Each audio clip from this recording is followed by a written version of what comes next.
नमस्कार. राज्यात पावसासंदर्भातील एक मोठी हवामान विभागाकडून बातमी येत आहे.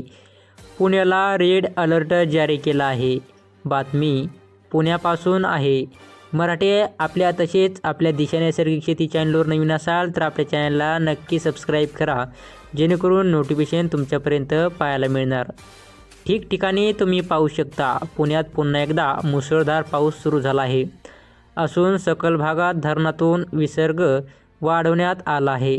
जायकवाडी धरणात दुप्पट निसर्ग करण्यात आला आहे. आता रेड अलर्ट आणि पुन्हा पुराची भीती असल्याचे पाटबंधारे विभागाने दक्ष म्हणून आधीच विसर्ग वाढला आहे.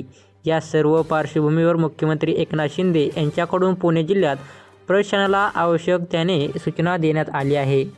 तर आणि हवामान विभागाकडून काही जिल्ह्यात रेड अलर्ट देखील देण्यात आला आहे. आता मुंबईमध्ये येथील पावसाचं आपली दमदार हजेरी पाहायला मिळत आहे. मुंबईत पुढचे 4 तास महत्त्वाचे असणार आहेत. मुंबईच्या उपनगरामध्ये सकाळपासूनच मुसळधार पाऊस पडत आहे. हवामान विभागाने मुंबईला आज पावसाचा ऑरेंज अलर्ट दिला.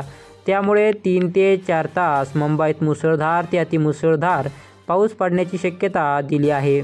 तर इकडे पुणे, ठाणे, पालघर जिल्ह्यामध्ये देखील अलर्ट जारी करण्यात आला आहे. आज दुपारी एकंदर तर मोठी भरती होणार आहे. तर मित्रांनो, नवीन अपडेट जाणून घेण्यासाठी